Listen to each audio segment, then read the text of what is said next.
to the world 24/7 from Africa, South Sudan, and Uganda. Hamas says the group wants a guarantee from President Trump that any deal will end the war in Gaza once and for all. Trump's negotiators, Steve Witkoff and Jared Kushner, are expected to arrive in Egypt on Wednesday.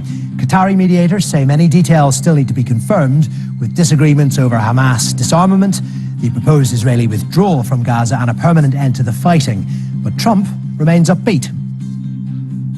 I think there's a possibility that we could have peace in the Middle East. It's something even beyond the Gaza situation. We want a release of the hostages immediately, etc. And so our team is over there now.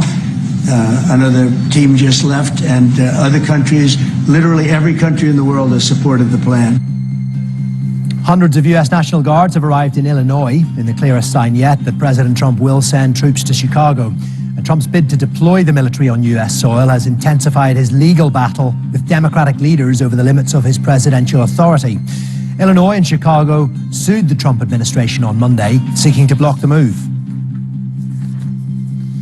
President Trump, meanwhile, has promised to treat Canada fairly in negotiations over US import tariffs, adding the country will be very happy with a future deal. He made the comments during the Canadian Prime Minister's second visit to the White House. Mark Carney is facing mounting pressure to address the US measures which have dealt a blow to his economy. Trump imposed stringent tariffs on key Canadian exports, such as steel and cars. French President Emmanuel Macron is facing growing pressure to step down or hold a snap parliamentary election after the resignation of Sébastien Lecornu, the third Prime Minister to leave office since December. Macron has repeatedly said he'll see out his second term, which ends in 2027. Former Prime Minister Edouard Philippe says it's time for a new president to break the deadlock. President Putin claims Russia holds the strategic initiative in Ukraine, saying his forces have captured nearly 5,000 square kilometers this year.